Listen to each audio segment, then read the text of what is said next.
الحمد لله نحمده ونستعينه ونستغفره ونؤمن به ونتوكل عليه ونعوذ بالله من شرور أنفسنا ومن سيئات أعمالنا من يهده الله فلا مضل له ومن يضلله فلا هادي له وأشهد أن لا إله إلا الله وحده لا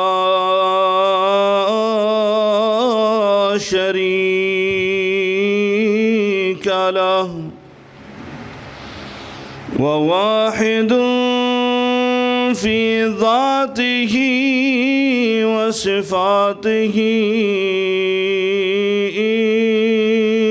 لا شريك له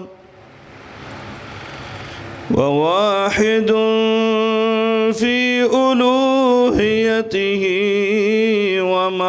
ومعبوديته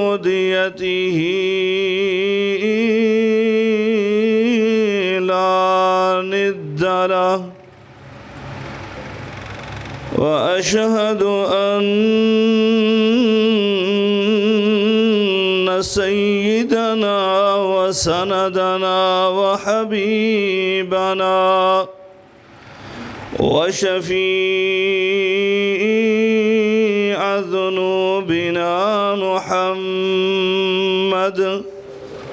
صلى الله عليه وعلى آله وسلم إن الله وملائكته يصلون على النبي يا أيها الذين آمنوا صلوا عليه وسلموا تسليما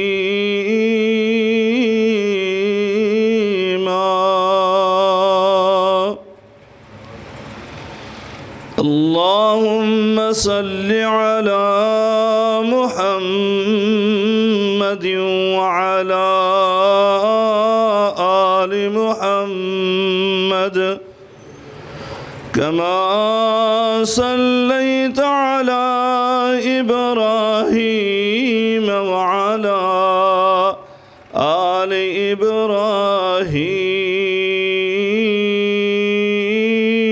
إبراهيم إنك حميد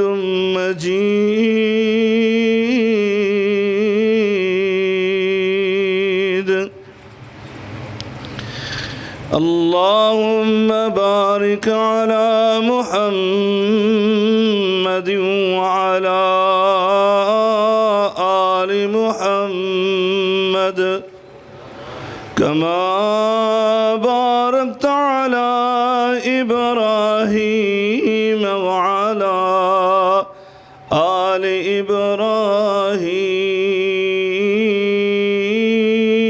إبراهيم إنك حميد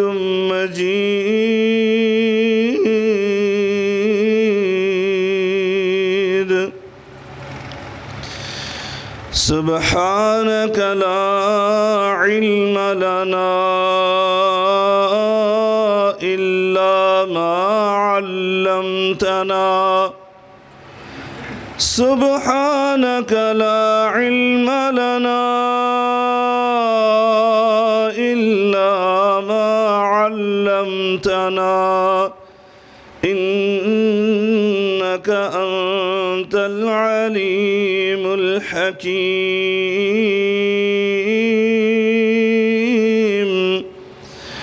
رب اشرح لي صدري ويسر لي أمري واحلل عقدة من لساني يفقه قولي أما بعد فإن خير الحديث كتاب الله وخير الهدي هدي محمد صلى الله عليه وعلى آله وسلم وشر الأمور محدثاتها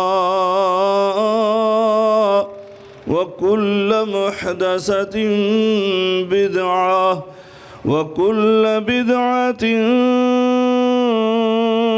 ضلالة وكل ضلالة في النار.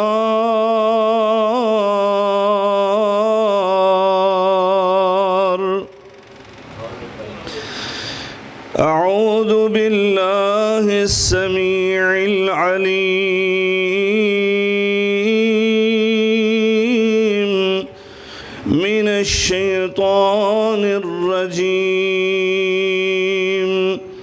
بسم الله الرحمن الرحيم.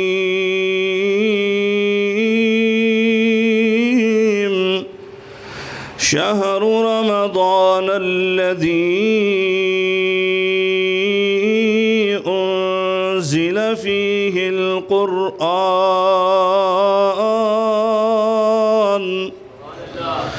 شهر رمضان الذي أنزل فيه القرآن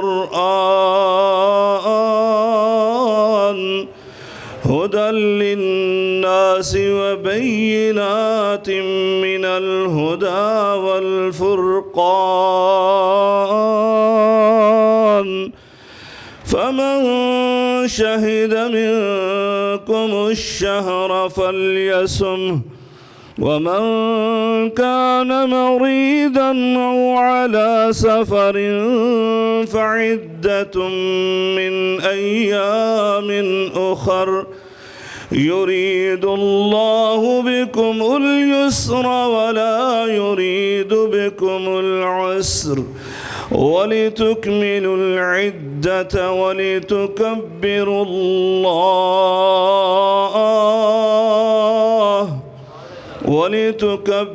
الله على ما هداكم ولعلكم تشكرون.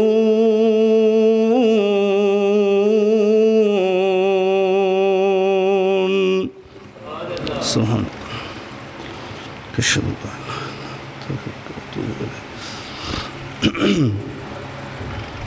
بزرگان من، برادران ملت، قابل صد احترام میری ماؤں اور بہنوں، ہر قسم کی حمد و ثنا، بزرگی، برتری، بڑائی، کبریائی اللہ رب العالمین کی ذات بابرکات کے لیے ان گنت لا تعداد بے شمار درود و سلام سید الاولین والآخرین، امام المتقین، شفیع المذنبین، میرے اور آپ کے ہادی و رہنما جناب محمد الرسول اللہ صلی اللہ علیہ وعلا آلہ وسلم کی ذات اطہر پر ہوں۔ دوستوں اور بھائیوں، جیسا کہ آپ سب کے علم میں ہے، چند دنوں کے بعد ایک ایسا ماہ مبارک مقدس ہم پر سایہ فگن ہونے والا ہے، جو کہ خیر و بھلائی کا مہینہ ہے، سعادتوں کا، برکتوں کا، رحمتوں کا، بخشش اور مغفرت کا، ایثار اور قربانی کا، نیکیوں کا، حسنات کا وہ ماہ مبارک کہ جو نیکیوں کا موسم بہار ہے، کہ جس کے آنے سے پہلے ہی نبی کریم صلی اللہ علیہ وسلم اس کے استقبال کی تیاریاں کرتے تھے۔ یہ جو مہینہ بیت رہا ہے، گزر رہا ہے، اس میں میرے اور آپ کے آقا علیہ السلام سال بھر کے بقیہ تمام مہینوں میں سے سب سے زیادہ روزے رکھا کرتے تھے۔ یہ رمضان کی استقبال کی تیاریاں تھیں، جیسا کہ محدثین، علماء کرام، فقہاء اعظام وہ یہ کہتے ہیں کہ یہ جو روزے میرے آقا علیہ السلام رکھا کرتے تھے وہ ایسے ہی ہیں جیسے نماز جب اس کے فرض پڑے جاتے ہیں تو اس سے پہلے سنتیں ادا کی جاتی ہیں۔ بعینہ ہی میرے آقا علیہ السلام شعبان کے مہینے میں کثرت سے روزے رکھا کرتے۔ اسی طرح اس ماہ مبارک کی میرے آقا اپنے صحابہ کو بشارتیں سنایا کرتے تھے۔ حدیث میں آتا ہے، میرے آقا علیہ السلام نے ارشاد فرمایا، اتاکم رمضان شہر مبارک، تمہارے پاس رمضان آ گیا جو انتہائی بابرکت مہینہ ہے۔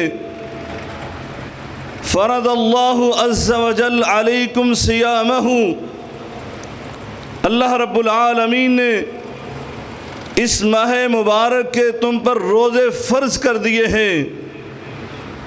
تفتح فیہ ابواب الجنہ، اور اس ماہ مبارک کے اندر اللہ جنت کے سارے دروازے کھول دیتا ہے۔ وتغلق ابواب الجحیم، اور جہنم کے سارے دروازے بند کر دیتا ہے۔ وتغل فیہ مردۃ الشیاطین، اور اللہ رب العالمین شیاطین کو اس میں جکڑ لیتا ہے، گرفتار کر لیتا ہے۔ للہ فیہ لیلہ خیر من الف شہر، اللہ تبارک و تعالی نے اس ماہ مبارک میں ایک رات ایسی بنائی ہے، خیر من الف شہر، جو 1000 مہینوں کی راتوں سے افضل اور اعلیٰ ہے۔ اور پھر میرے آقا علیہ السلام نے فرمایا، من حرم خیرہا فقد حرم، جو اس بابرکت رات کی رحمتوں، برکتوں، سعادتوں اور خوشبختیوں سے محروم رہ گیا، دراصل یہی بد نصیب محروم ہے۔ یہ رمضان کی ایک تاک رات، لیلۃ القدر رات کی بات کی۔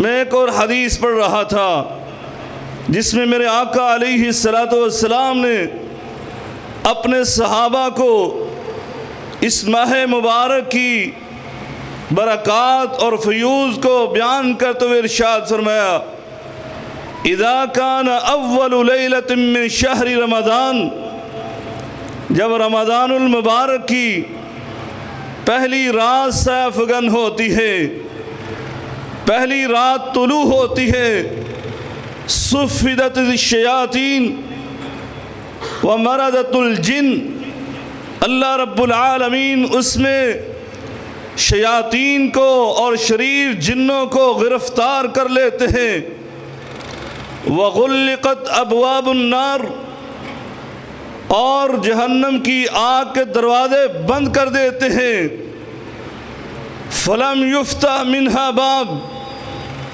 جہنم کے سارے ہی دروازے بند کر دیے جاتے ہیں، ان میں سے ایک بھی دروازہ کھلا نہیں چھوڑا جاتا، وفتحت ابواب الجنہ، اور جنت کے 8 کے 8 دروازے کھول دیے جاتے ہیں، فلم یغلق منہا باب، اور جنت کے 8 دروازوں میں سے ایک بھی دروازہ بند نہیں رہنے دیا جاتا، وَيُنَادِي مُنَادٍ، اور پھر اللہ کی طرف سے ایک اعلان کرنے والا فرشتہ اعلان کرتا ہے، یا باغی الخیر اقبل، اے نیکیوں کو چاہنے والے، اے حسنات کا اور اچھائیوں اور بھلائیوں کو اکٹھا کرنے والے، اپنی زندگی کے مقصد کو پورا کرنے والے، اقبل، متوجہ ہو جا، تمہارے لیے موسم بہار آ رہا ہے، وَيَا بَاغِيَ الشَّرِّ اقصر، اور برائیاں کرنے والوں، سیئات اور خطاؤں کے ارتکاب کرنے والوں، ان کو وہ کہتا ہے اقصر، اب تو بعد آ جا، اب تو کوئی بہانہ بھی نہیں بچا کہ شیطان نے ورگلا دیا، میں شیاطین کے پیچھے لگ کر یہ غلط کام کا ارتکاب کر بیٹھا، اب تو وہ گرفتار ہو گئے۔ اللہ اکبر۔ پھر میرے آقا علیہ الصلوۃ والسلام نے فرمایا، وَلِلَّهِ عُتَقَاءُ مِنَ النَّارِ، وَلِلَّهِ عُتَقَاءُ مِنَ النَّارِ، اللہ رب العالمین اپنے گناہگار بندوں کو جہنم سے نجات اور آزادی عطا کرتے ہیں، وَذَلِكَ كُلَّ لَيْلَةٍ، فرمایا یہ رمضان کی ہر رات کو ہوتا ہے کہ اللہ اپنے گناہگاروں کو جہنم سے نکال کر جنت کا مالک اور وارث بنا دیتا ہے۔ اللہ اکبر۔ اسی لیے مومن بندے جو ہیں وہ جب اس طرح کی بشارتیں سنتے ہیں، اللہ کی رحمت اور اللہ کے فضل و کرم کا ایسا میںہ برسنے والا ہے، وہ جب اس طرح کی بشارتیں سنتے ہیں تو وہ خوش ہو جاتے ہیں، ان کے دل خوشی سے لبریز ہو جاتے ہیں، کیونکہ حقیقی خوشی تو یہی ہے مومنوں کے لیے۔ اس لیے اللہ رب العالمین قرآن مجید فرقان حمید میں یہ ارشاد فرماتا ہے، اے میرے نبی کریم رؤوف الرحیم، آپ اعلان کر دیجئے، قُلْ بِفَضْلِ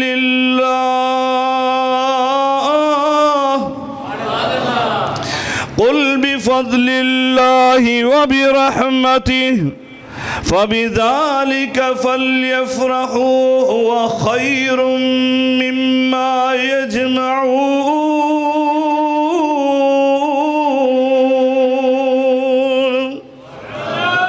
اے میرے نبی کریم رؤوف الرحیم، آپ اعلان کر دیجئے کہ اللہ رب العالمین کے فضل و کرم کے ساتھ، اس کی رحمت کے ساتھ اللہ کے مومن بندے جو ہیں وہ خوش ہوتے ہیں، اور انہیں خوش ہونا بھی چاہیے، کیونکہ یہ اللہ کی رحمت اور اللہ کا فضل، حقیقی نعمت یہی ہے کہ جس پر بندے مومن خوش ہوتا ہے۔ دوستو اور بھائیوں، ایسا مہینہ آنے والا، تو اس کا استقبال کیسے کیا جائے جو فیوز و برکات سے لبریز ہے، جو سعادتوں اور خیر و بلائیوں کے ساتھ بھرا ہوا مہینہ، جس کا ایک ایک دن نہیں، ایک ایک رات نہیں، ایک ایک گھنٹہ یا ایک ایک منٹ نہیں، بلکہ اس کا ایک ایک سیکنڈ وہ انتہائی قیمتی ہے۔ دوستو اور بھائیوں، آپ گزشتہ رمضان کے حوالے سے نظر تو دوڑا کر دیکھیں، اپنے ارد گرد، اپنے عزیز و اقارب میں کتنے ایسے ہمارے عزیز، ہمارے پیارے جو گزشتہ رمضان میں ہمارے ساتھ تھے، اس مسجد کی رونق بنے ہوئے تھے، ہمارے گھر کی رونقیں تھیں، ہمارے خاندان کے وہ ہر دل عزیز تھے، لیکن اس رمضان میں وہ ہمارے ساتھ نہیں ہیں۔ واللہ اگر آج ان کو یہ رمضان کا مہینہ اس کے لیے اٹھایا جائے تو وہ آپ کو خود سے اس بات کا اعلان کریں کہ اس ماہ رمضان کا ایک ایک منٹ، ایک ایک سیکنڈ وہ انتہائی زیادہ قیمتی ہے، اس کو ضائع نہ کرنا۔ دوستو اور بھائیوں، اس کا استقبال کیسے کرنا ہے؟ میرے آقا علیہ الصلوۃ والسلام نے استقبالی روزے سے منع کیا۔ آپ نے کیا فرمایا؟ لا يتقدمن احدکم رمضان بصوم یوم او یومین، تم میں سے کوئی آدمی رمضان کا استقبال ایسے نہ کرے کہ رمضان سے ایک دن پہلے یا 2 دن پہلے وہ روزہ رکھے۔ میرے آقا نے اس سے منع کیا، الا ان یکون رجل کان یصومہ،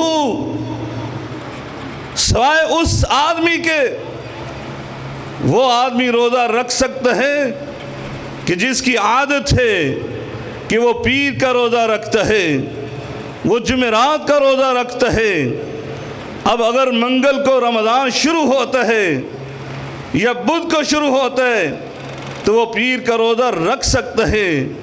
میرے آقا علیہ الصلوۃ والسلام نے صرف اس بندے کو اجازت دی جس کی عادت ہے، لیکن جس کی عادت نہیں ہے وہ رمضان کے استقبال کے لیے 1 یا 2 دن پہلے روزہ نہ رکھے، بلکہ اسی طرح شک کے روزے سے بھی منع کیا۔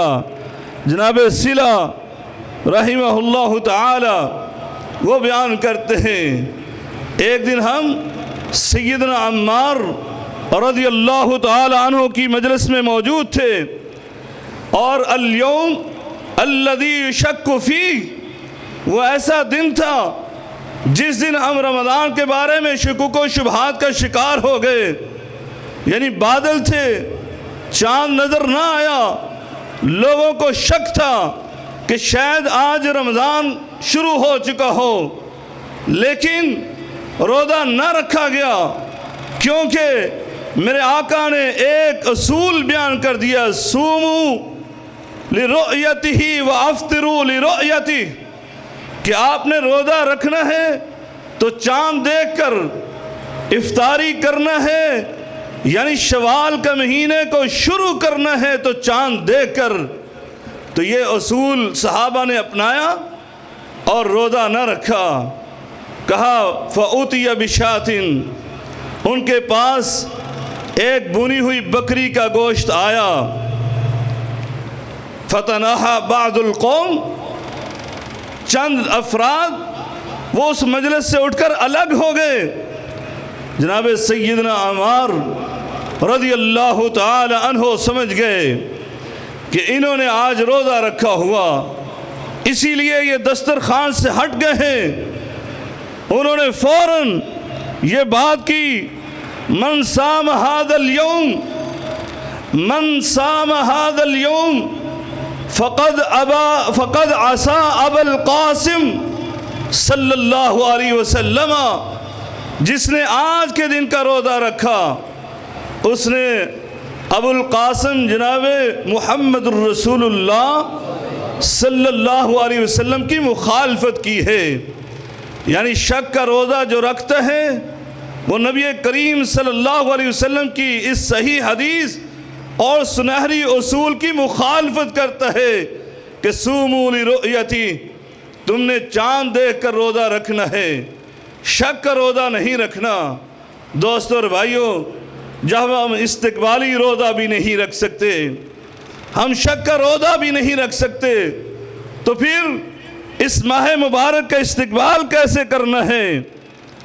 سب سے پہلے استقبال کا جو سنت طریقہ ہے، جو نبی کریم صلی اللہ علیہ وسلم سے بھی ثابت، آپ کے صحابہ سے اور تابعین سے، تبع تابعین سے، سلف صالحین سے ثابت، وہ کیا ہے؟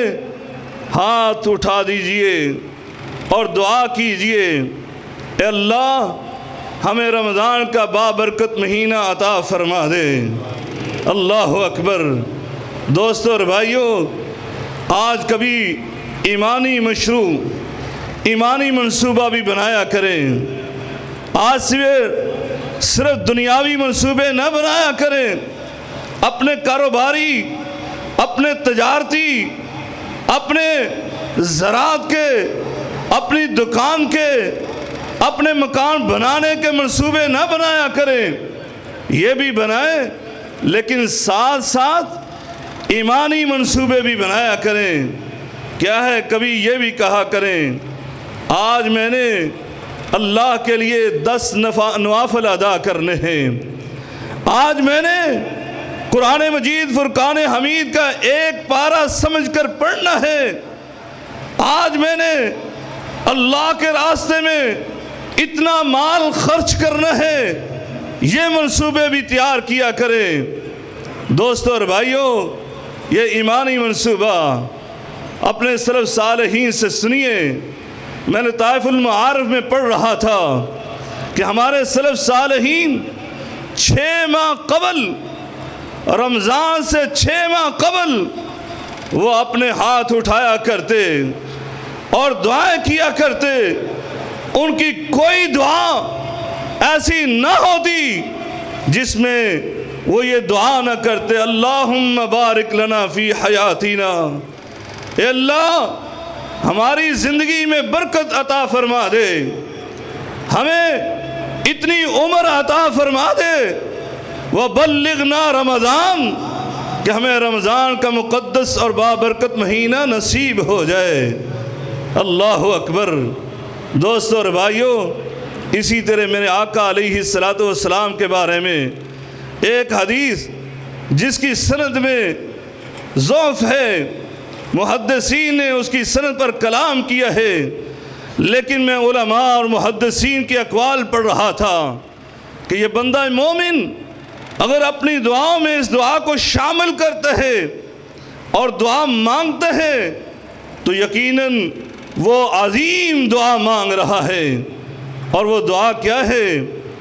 میرے آقا علیہ السلام کے بارے میں آتا ہے، آپ نبوت کے مقدس ہاتھ اٹھاتے اور فرمایا کرتے، اللہم بارک لنا فی رجب و شعبان، اے اللہ 2 مہینے رہ گئے رمضان میں، یہ رجب کا مہینہ، شعبان کا مہینہ، اے اللہ ان میں برکت عطا فرما دے، یعنی مجھے صحت تندرستی والی زندگی عطا فرما دے، وبلغنا رمضان، اور مجھے رمضان کا مہینہ نصیب فرما دے۔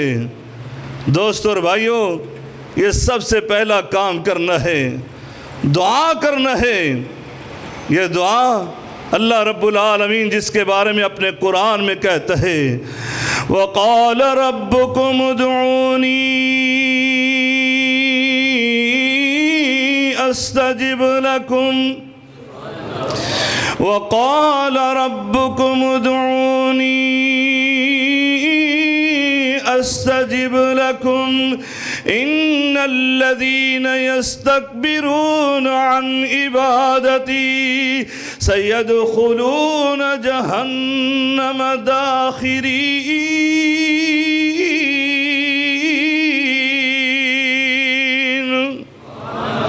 اللہ رب العالمین فرماتا ہے، اے میرے بندوں، ادعونی، آپ مجھے پکارو نا، مجھے مجھ سے دعائیں کرو، جو بھی ضروریات ہیں وہ مجھ سے مانگو، استجب لکم، میں تمہاری دعاؤں کو قبول کرنے والا۔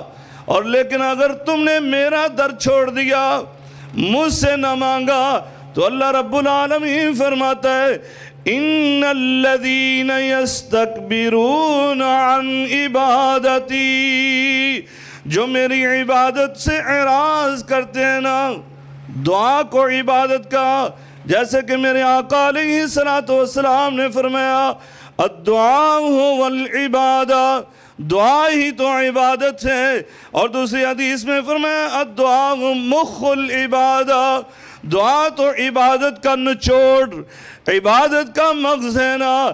اللہ رب العالمین یہاں دعا کے بارے میں ارشاد فرماتا ہے ان الذین یستکبرون عن عبادتی، جو مجھ سے مانگنے سے تکبر کرتے ہیں، مجھ سے مانگتے نہیں ہیں، فرمایا سیدخلون جہنم، سیدخلون جہنم داخرین،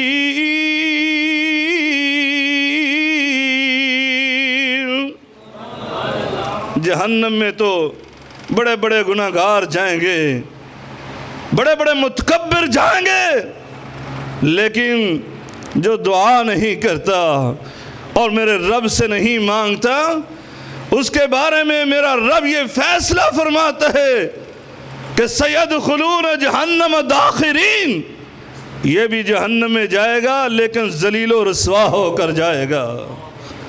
دوستو اور بھائیوں، اس لیے اللہ کے سامنے اپنے ہاتھ اٹھائیے، یہ چند دن بڑے قیمتی ہیں، ان دنوں میں کہیں ایسے نہ ہو کہ ہماری زندگی کی گھڑی یہ چلتے چلتے رک جائے اور ہم رمضان کی سعادتوں سے محروم ہو جائیں۔ اللہ سے دعا کیجئے اللہ ہم سب کو صحت تندرستی کے ساتھ یہ فیوز و برکات کا، رحمتوں سعادتوں کا بابرکت مہینہ نصیب فرما دے۔ دوستو اور بھائیوں، یہ ہے استقبال کی تیاری۔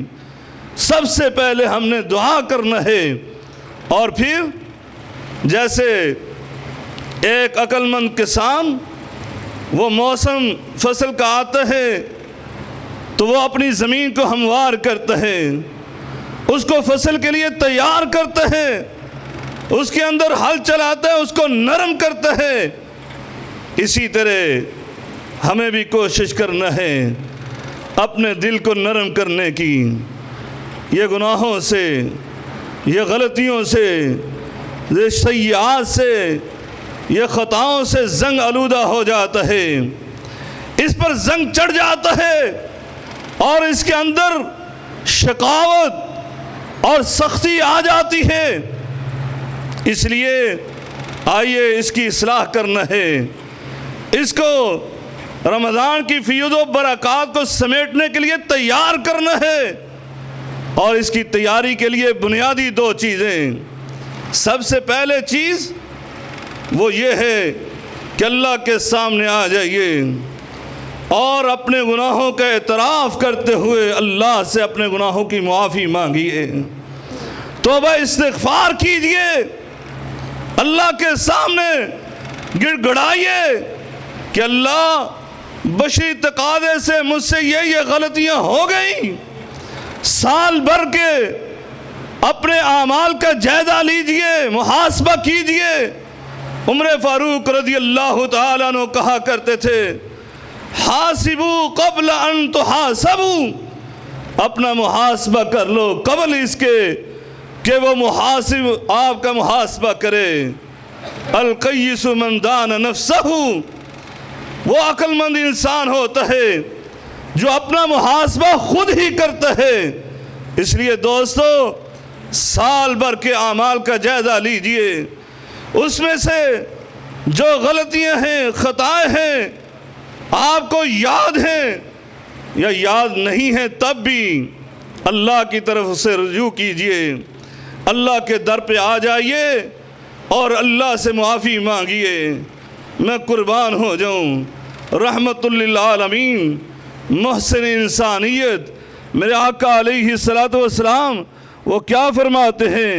فرمایا الا وان فی الجسد مضغہ، تمہارے جسم کے اندر گوشت کا ایک لوتھڑا ہے، ایک ٹکڑا ہے، اذا صلحت صلح الجسد کلہ، اگر وہ درست ہو گیا سر سے لے کر پاؤں تک تمہارا سارا جسم سلیم ہو گیا، سارا جسم ہی درست ہو گیا۔ وَإِذَا فَسَدَتْ فَسَدَ الْجَسَدُ كُلُّهُ، فرمایا اگر وہ گوشت کا ٹکڑا اگر وہ خراب ہو گیا تو یقیناً سر سے لے کر پاؤں تک تمہارا سارا جسم ہی خراب ہو گیا۔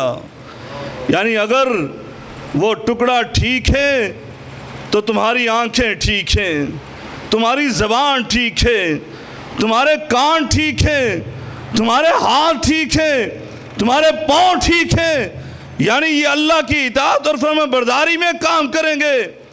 اگر وہ گوشت کا ٹکڑا وہ خراب ہے، اس پر زنگ چڑھ چکا ہے، وہ سخت ہو چکا ہے، اس کے اندر شقاوت اور بدبختی سے لبریز ہو چکا ہے، میرے آقا نے فرمایا پھر سارا جسم ہی برباد ہو گیا، پھر نہ تیری آنکھیں اللہ کی اطاعت میں، نہ تیری زبان اللہ کی اطاعت میں، نہ اس زبان سے ذکر نکلے گا، نہ توبہ ہوگی، نہ تیری آنکھوں سے شرم و حیا کے کام ہوں گے، نہ تیرے کان وہ اللہ کی توحید اور اللہ کے ذکر کو سننے کے لیے تیار۔ فرمایا پھر تیرے کوئی اعضاء بھی اللہ کی اطاعت اور فرما برداری میں کام نہیں کریں گے۔ وہ گوشت کا ٹکڑا کیا ہے؟ فرمایا الا وہی القلب، فرمایا یہ دل ہے، دل، اس دل کی اصلاح کر لو، اور اس اصلاح کے لیے یہ دو چیزیں، سب سے پہلے توبہ۔ میرے آقا علیہ الصلوۃ والسلام کیا فرماتے ہیں؟ انہو لیغان علی قلبی وانی لاستغفر اللہ فی اليوم 100 مرہ، میں اللہ کا رسول، قربان ہو جائیں، میں اللہ کا رسول اپنے دل کے بارے میں فرمایا اس کے اوپر سختی آ جاتی ہے، اس کے اندر سختی آتی ہے تو میں کیا کرتا ہوں؟ میں ایک دن میں ایک بار نہیں، 2 بار نہیں، 3 بار، 4 بار نہیں، دوستو فرمایا اليوم فی اليوم 100 مرہ، میں ایک دن میں 100 بار اللہ کی طرف رجوع کرتا ہوں۔ ہائے ہائے ہائے، آج ہماری تو دن کیا مہینے بیت جاتے ہیں، مہینے بھی کیا سال بھی جاتے ہیں، بعض ایسے بدنصیب سالوں کے سال کیا پوری زندگی بیت گئی، لیکن کبھی اعتراف گناہ نہیں کیا، بلکہ کیا کہتے ہیں یہ میرا حق تھا، میں نے ایسے کیا، میں حق پر تھا، میں سیدھا تھا اور میں نے صحیح کام کیا، ساری دنیا غلط ہو سکتی ہے لیکن میں غلط نہیں ہو سکتا۔ لیکن قربان ہو جائیں یہ محسن انسانیت معصوم الخطا جس کے بارے میں اللہ قرآن میں یہ کہے بسم اللہ الرحمن الرحیم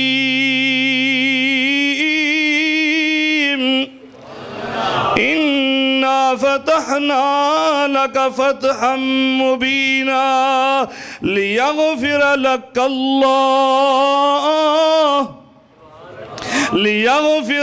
اللَّهُ مَا تَقَدَّمَ مِن ذَنبِكَ وَمَا تَأَخَّرَ وَيُتِمَّ نِعْمَتَهُ عَلَيْكَ وَيَهْدِيَكَ صِرَاطًا مُسْتَقِيمًا۔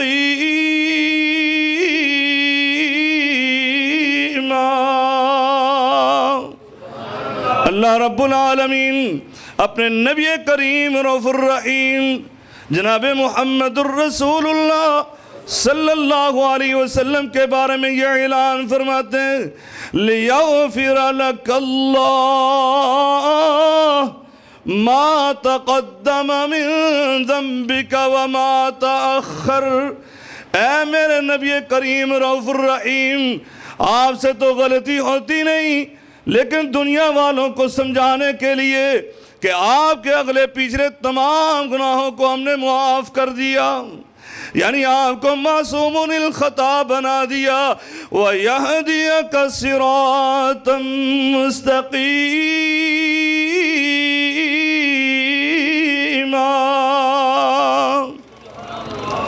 فرمایا ہم نے تو آپ کو صراط مستقیم پر چلا دیا، بلکہ آپ کو فرقان بنا دیا کہ آپ کو تو حق و باطل کا معیار بنا دیا۔ جو آپ کے راستے پر چلے، جو آپ کی اطاعت اور فرمانبرداری کرے، جو آپ کی اتباع کرے، اس کے بارے میں بھی ہم یہ کہتے ہیں کہ وہ صراط مستقیم پر ہے۔ دوستو اور بھائیوں، میرے آقا علیہ السلام اپنے دل کے بارے میں یہ ارشاد فرمائیں، جس دل کو اللہ نے گناہوں سے پاک کرنے کے لیے، جس دل کو قوی اور مضبوط بنانے کے لیے اور دین اسلام پر استقامت اور گامزن رہنے کے لیے میرے اللہ رب العالمین نے 2 بار زمزم سے دلوایا۔ آپ کی ہارٹ سرجری 2 بار ہوئی اور زمزم کے ساتھ آپ کے دل کو صاف کیا گیا، اور بلکہ میرے آقا نے ایک روایت میں بیان کیا کہ میرے دل کے ٹکڑے کے اس حصے کو مجھ سے جدا کر دیا گیا جہاں پر شیطان حاوی ہوتا ہے، جہاں شیطان کا وار چلتا ہے۔ میرے نبی کا ایسا دل ہو گیا، وہ دل اللہ اللہ، قرآن کی وہ آیات مجھے یاد آ گئیں، سورہ شعراء کی آیات۔ میرا اللہ اس دل کے بارے میں کیا فرماتا ہے؟ فرمایا وَإِنَّهُ لَتَنزِيلٌ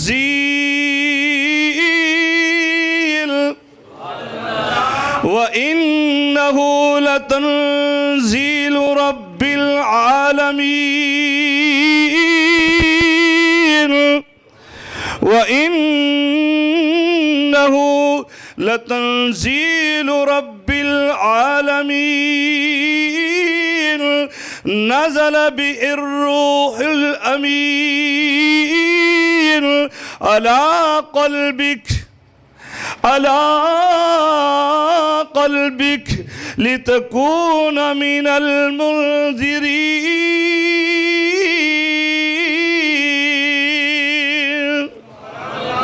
اللہ اکبر۔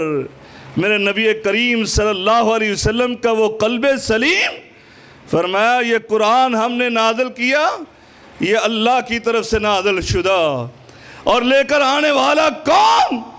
فرمایا وہ روح الامین۔ میرے آقا نے روح الامین کے بارے میں بیان کیا، کہا 2 بار میں نے اصلی صورت میں دیکھا، 2 بار۔ اللہ اللہ، ایک بار پہلی وحی کے موقع پر، دوسری بار جب میں معراج پر گیا اس وقت۔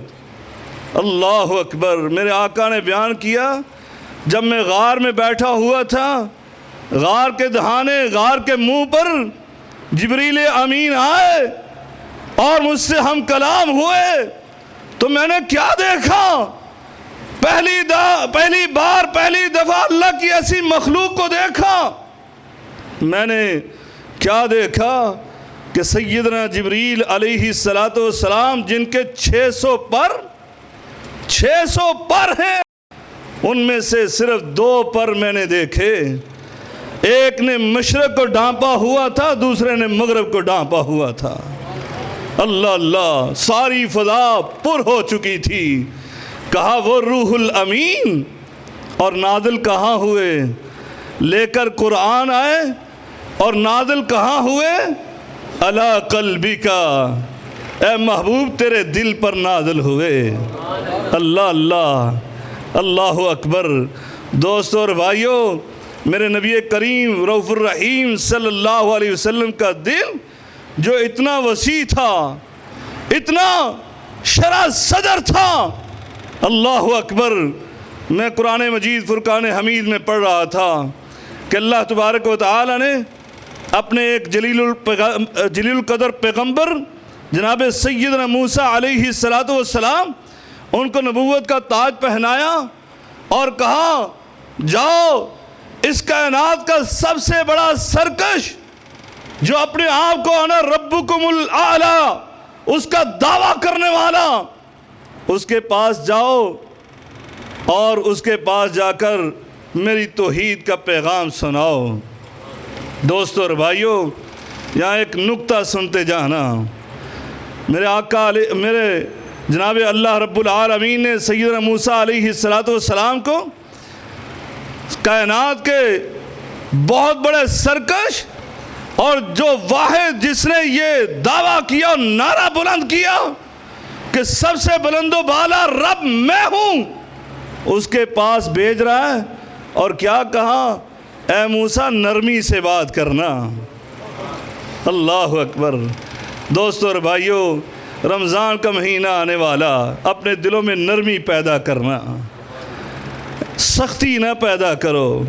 خصوصاً یہ ممبر رسول پر بیٹھنے والے، میں اپنے بھائیوں کو یہ پیغام دینا چاہتا ہوں، یہ آج کا جس کو تم مشرک کہتے ہو، آج کے بدعی جس کو بدعی کہتے ہو، یہ بدعتی ہو، یہ مشرک ہو، لیکن یہ اللہ اور رسول کی محبت میں غلو کر رہا ہوگا، یہ ان کی محبت میں ہی بھٹکا ہوا، اس کو سیدھا راستہ دکھانا ہے، تو اس کے لیے ایسی سختی کہ ہم کہیں تو ہے مشرک، تو ہے جہنمی دوزخی، تو بدعات کا ارتکاب کرنے والا، تو جنت میں جا ہی نہیں سکتا۔ نہیں دوستو، اپنی زبان میں اپنے دل میں نرمی پیدا کرو۔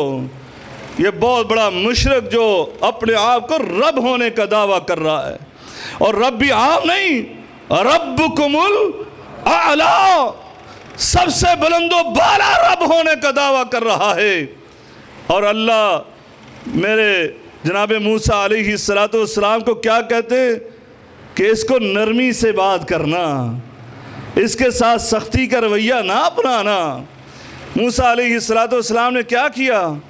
دوستو اور بھائیوں، اپنے دل کے شرح کے لیے دعا کرنی ہے، یا اللہ ہمارے دل کو گناہوں سے بھی پاک کر دے اور ہمارے دل کی تنگی کو بھی ختم کر دے، اس میں وسعت پیدا کر دے، اس میں انشراح پیدا کر دے۔ اللہ اکبر۔ جناب موسیٰ علیہ السلام نے پھر اللہ کے سامنے اپنے نبوت کے ہاتھ اٹھا دیے، اپنی توتلی زبان سے یہ دعا شروع کر دی، اور رب اشرح لی صدری ویسر لی امری، اور رب اشرح لی صدری ویسر لی امری واحلل عقدۃ من لسانی یفقہوا قولی۔ جناب موسیٰ علیہ السلام نے اپنے نبوت کے ہاتھ اٹھا دیے۔ اے میرے مولا، تو نے ذمہ داری بڑی دے دی نا، اب میرا شرح صدر بھی فرما دے۔ میں تو بڑا جوشیلا ہوں، میں تو اپنے سامنے غلط کام ہوتا نہیں دیکھ سکتا، میں برداشت ہی نہیں کر سکتا۔ اے اللہ میرے اندر حلیمیت پیدا کر دے، میرے اندر کریمیت پیدا کر دینا، میرے اندر برداشت کو پیدا کر دے۔ اور رب اشرح لی صدری، اے اللہ میرا شرح صدر فرما دے۔ اے میرے مولا کریم، میری زبان کے اندر لکنت ہے، اس میں فصاحت و بلاغت پیدا کر دے۔ واحلل عقدۃ من لسانی یفقہوا قولی، یا اللہ جیسے ہی میں بات کروں نا، لوگوں کو میری بات فوراً سمجھ آ جائے، ان کے دل میں اتر جائے نا۔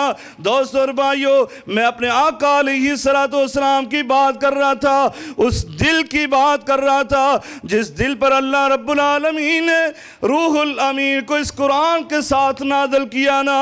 اللہ رب العالمین اس دل کے بارے میں کہتے الم نشرح لک صدرک۔ اللہ اللہ، میرے نبی کی عظمت، میرے نبی کی بلندی، رفعت، بزرگی، مقام۔ یہاں پر موسیٰ پیغمبر ہاتھ اٹھا کر دعا کر رہے ہیں، اے اللہ میرا شرح صدر فرما دے۔ اور میرے آقا علیہ السلام نے ابھی ہاتھ دعا کے لیے نہیں اٹھائے کہ ادھر سے اللہ رب العالمین خود اعلان کر رہا ہے، أَلَمْ نَشْرَحْ لَكَ صَدْرَكَ وَوَضَعْنَا عَنْكَ وِزْرَكَ الَّذِي أَنْقَضَ ظَهْرَكَ وَرَفَعْنَا لَكَ ذِكْرَكَ وَرَفَعْنَا لَكَ ذِكْرَكَ۔ اے میرے نبی کریم رؤوف الرحیم، ہم نے آپ کو یہ مقام عطا کیا نا کہ آپ کو نبوت کا تاج بھی پہنایا، بلکہ خاتم الانبیاء کا ختم نبوت کا تاج آپ کے سر پر سجا دیا۔ فرمایا ہم تمہیں یہ بھی عظمت عطا کر رہے ہیں، أَلَمْ نَشْرَحْ لَكَ صَدْرَكَ، ہم نے آپ کا شرح صدر فرما دیا۔ دوستو اور بھائیو، اپنے دل کو گناہوں سے بھی پاک کرنا ہے اور اس کے لیے یہ دعا بھی کرنا ہے، اللہ ہمارا بھی شرح صدر فرما دے۔ اے ہمارے مولا، یہ شرح صدر فرما دیا تو یقین جانے پھر دنیا کا ہر کام آسان ہو جاتا ہے۔ یہ تبلیغ کرنا، یہ وعظ کرنا آج تو آسان ہو گیا۔ آج تو علماء آتے ہیں، آپ ان کی عزت اور تکریم کرتے ہیں، پھولوں کے ہار پہناتے ہیں، طرح طرح کے ان کے لیے کھانے پکاتے ہیں، ان کی عزت و احترام وہ بجا لاتے ہیں۔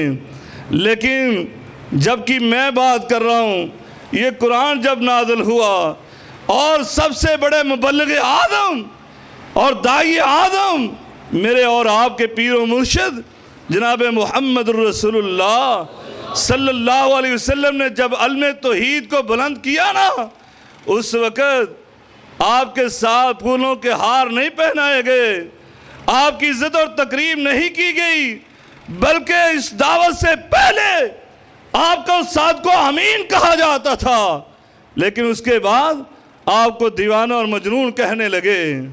اس کے بعد آپ کے بارے میں ہرزہ سرائی کرنے لگے۔ اس کے بعد تو آپ کے نام کو بگاڑ کر محمد صلی اللہ علیہ وسلم کی بجائے مزمم کہنے لگے۔ اسی پہ بس نہیں، آپ کے راستوں پہ کانٹے بچھائے گئے، آپ کو گالیاں دی گئیں، اور طائف کا وہ سفر ام المومنین سیدہ عائشہ صدیقہ رضی اللہ تعالی عنہ فرماتی ہے، احد کا دن بڑا سخت تھا، میں نے آقا علیہ السلام کو زخمی حالت میں دیکھا، دندان مبارک شہید ہو چکے تھے، آپ کی پیشانی یہ جبین اطہر یہ زخموں سے چور تھی، آپ کا جسم لہو لہان تھا۔ میں نے کہا اللہ کے رسول، مجھے لگتا ہے آپ کی زندگی میں اس سے زیادہ سخت کبھی نہیں آیا۔ کہا نہیں عائشہ، ایسی بات نہیں ہے، بلکہ اس سے بھی زیادہ سخت دن وہ تھا جب میں طائف میں پہنچا تھا اور میں نے جا کر صرف اتنا کہا تھا، قولوا لا الہ الا اللہ، اللہ کے لیے اللہ کی توحید کو مان لو۔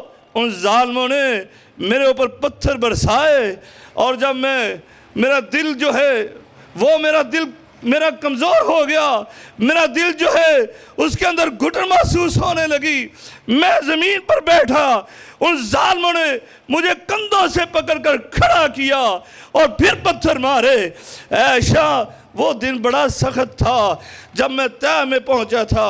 دوستو اور بھائیو، میرے آقا علیہ السلام نے اس وقت یہ توحید کا علم بلند کیا جب آپ کو پتھر مارے گئے۔ اس لیے اللہ کہتا ہے میں نے آپ کا شرح صدر کر دیا، اس دل کو میں نے مضبوط کر دیا کہ آپ نے یہ مشکلات، یہ مصائب ان کو برداشت کیا۔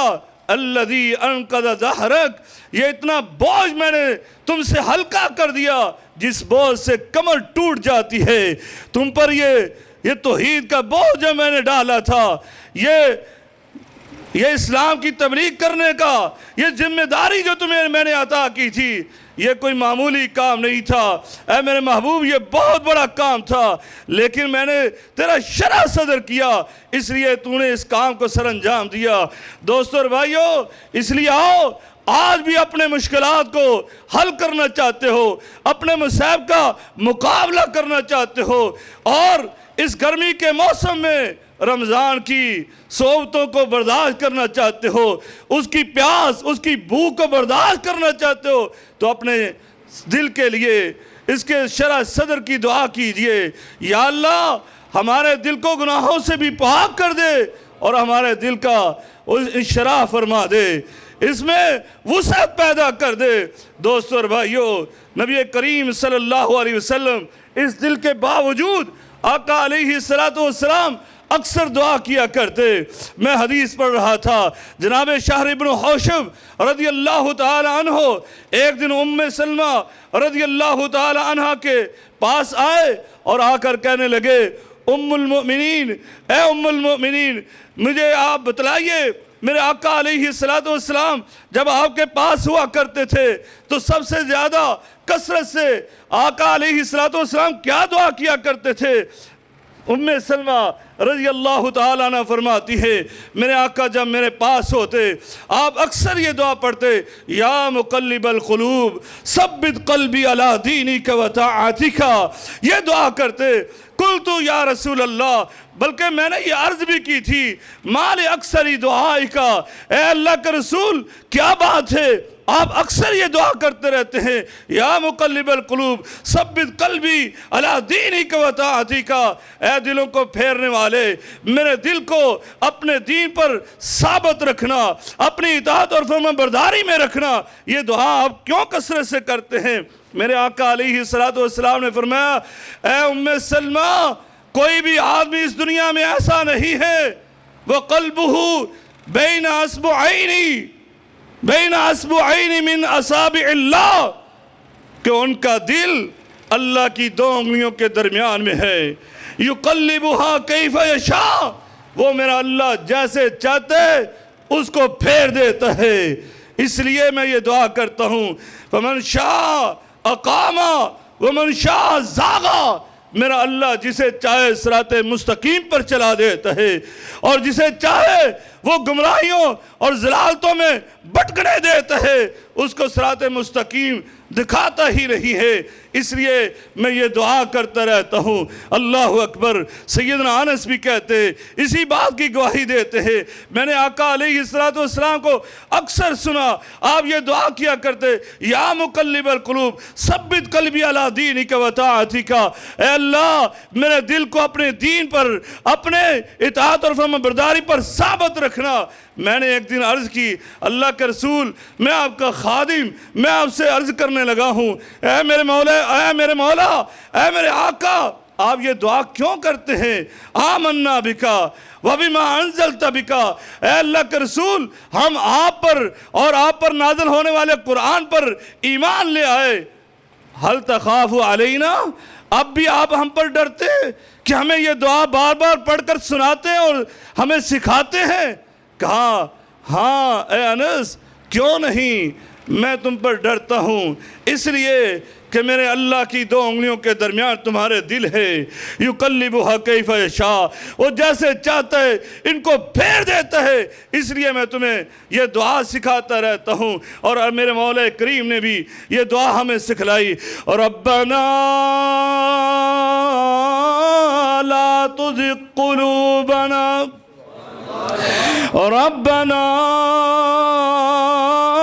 لا تزغ قلوبنا بعد إذ هديتنا وهب لنا من لدنك رحمة إنك أنت الوهاب۔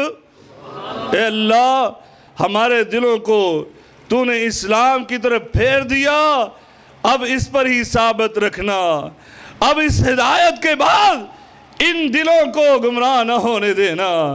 اے ہمارے مولا، تو نے اپنی رحمت کا اس کو حقدار بنا دیا، تو اب اس کو اپنے غصے کا حقدار نہ بنانا، یہ دعا اکثر کرنی ہے۔ اللہ رب العالمین سے دعا ہے کہ اللہ تعالی ہمیں صحیح معنوں میں رمضان المبارک کے استقبال کرنے کی تیاریاں کرنے کی توفیق عطا فرمائے۔ وآخر دعوانا الحمدللہ رب العالمین۔